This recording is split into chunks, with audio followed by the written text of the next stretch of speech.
കേട്ടോ. അപ്പം നമുക്ക് നമ്മളുടെ വിന്നേഴ്സിനെ സെലക്ട് ചെയ്യാം. ഈ ഒരു സൈറ്റിലൂടെയാണ് കേട്ടോ നമ്മുടെ വിന്നേഴ്സിനെ നമ്മൾ സെലക്ട് ചെയ്യുന്ന. നമ്മുടെ യൂട്യൂബിന്റെ ലിങ്ക് നമ്മൾ ഇവിടെ കൊണ്ടുവന്ന് പേസ്റ്റ് ചെയ്യുമ്പോഴത്തേക്കും ഓട്ടോമാറ്റിക്കലി നമ്മളുടെ വീഡിയോ വരും. അപ്പോൾ അതിൽ നിന്നാണ് നമ്മളുടെ വിന്നേഴ്സിനെ നമ്മൾ സെലക്ട് ചെയ്യുന്നത്. പിന്നെ പുട്ടേ റാൻഡം യൂട്യൂബ് കമന്റ് എന്ന് പറയുന്ന ലിങ്കിൽ നമ്മൾ ക്ലിക്ക് ചെയ്യുമ്പോഴത്തേക്കും ഓട്ടോമാറ്റിക്കലി നമ്മളുടെ വിന്നേഴ്സ് വരും. അപ്പോൾ നമ്മുടെ ആദ്യത്തെ വിന്നർ എന്ന് പറയുന്നത് സുമയ്യ ഷെരീഫ് ആണ് നമ്മളുടെ ആദ്യത്തെ വിന്നർ. അപ്പോൾ ആദ്യത്തെ വിന്നറിന് നമ്മുടെ കൺഗ്രാറ്റുലേഷൻസ്. അപ്പോൾ നമുക്ക് നെക്സ്റ്റ് വിന്നർ നമുക്ക് സെലക്ട് ചെയ്തെടുക്കാം. സനീഷ് അശ്വതി ആണ് നമ്മളുടെ അടുത്ത വിന്നർ. അപ്പം നമുക്ക് മൂന്നാമത്തെ വിന്നറെ നമുക്ക് സെലക്ട് ചെയ്യാം.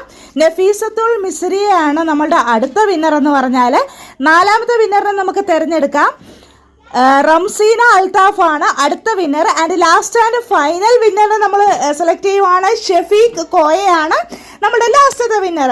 അപ്പൊ ഈ ഉള്ളവരെല്ലാവരും സെലക്ട് ചെയ്തിരിക്കുകയാണ്. അപ്പൊ പെരുന്നാളിന്റെ തലേദിവസമായിട്ട് പെരുന്നാപ്പൊടിയായിട്ട് നമ്മളുടെ സെയ്റാസ് കിച്ചന്റെ വക ഗീവ് അവേ ആണ് നമ്മൾ നടത്തിയിരിക്കുന്നത്. അപ്പം ഈ വിന്നേഴ്സ് ഒക്കെ എൻ്റെ ഇൻസ്റ്റാഗ്രാം പേജിൽ എനിക്ക് മെസ്സേജ് ഇടുക, ഗൂഗിൾ പേ നമ്പർ ഇടുക. അവർക്ക് നമ്മൾ ക്യാഷ് ട്രാൻസ്ഫർ ചെയ്ത് കൊടുക്കുന്നതായിരിക്കും കേട്ടോ. അപ്പൊ ആരൊക്കെയാണോ വിന്നേഴ്സ് അവരെല്ലാവരും എനിക്ക് മെസ്സേജ് ഇടുക. അപ്പൊ എല്ലാവർക്കും സെയ്റാസ് കിച്ചന്റെ വക Eid Mubarak. Okay, thank you.